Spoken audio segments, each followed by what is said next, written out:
Hi. If you've been following this blog, you'll know all of this already. But this video is for the newcomers and people who just find this by chance. This will be the last post. I'm Alastair. I'm 32 and I'm going to tell you the story about me being stuck.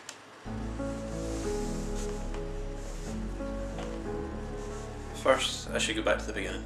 I didn't cover this in the posts in this blog. This made me want to set up this project. First, there was Stacey. We had been going at it for just over 4 years, and things seemed to be going well. But then it happened. The one event that would change my entire outlook on life. The crash.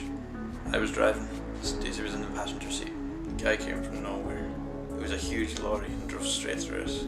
Didn't even leave a dent on him. But Stacey didn't make it. The next thing I remembered was me looking down on myself while the doctors were stitching me up. I felt at peace. I woke up and knew that things would never be the same. After the accident, I had a lot of time to think. I spent weeks remembering all the good times I'd had with Stacey. The memories were the only thing that kept me going.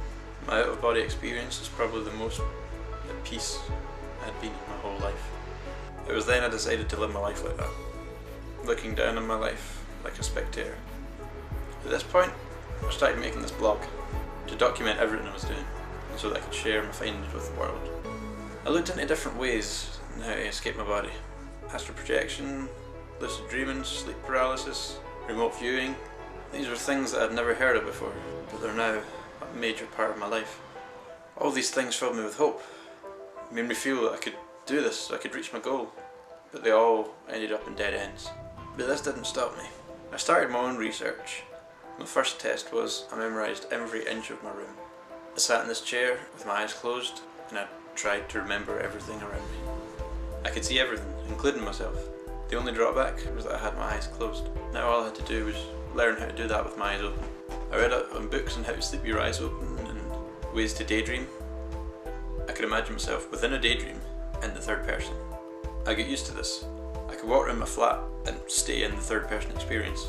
I thought this was great, but I wanted more. The next step was to remember everything within a 5-minute radius of my flat. This took some time and a lot of photographs. I created a visual map on my computer, which really helped memorising things. This test was also a success.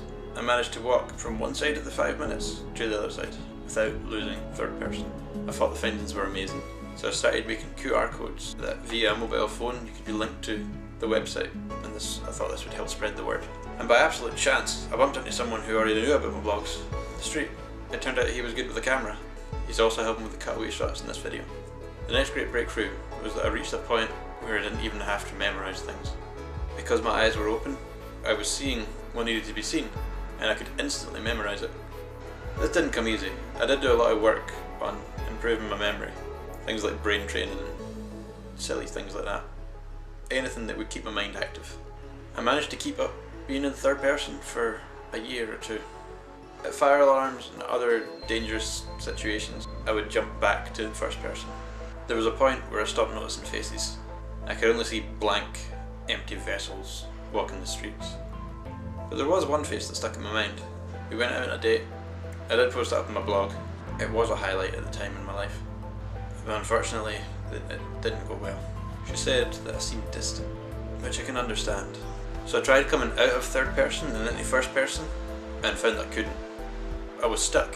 I came back, updated the blog, and since then, I've been in the third person.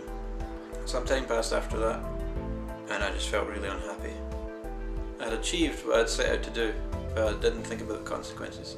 Now I'm trapped within an idea within my mind. I put a banner up on the website saying sorry, thanks for all the support, but this project has now ended, and I made a vlog to go along with it. Through several comments and messages, the community on the blog wanted me to put the stuff back up. I was really reluctant to, because I don't want anyone else to do this. But they did convince me in the end.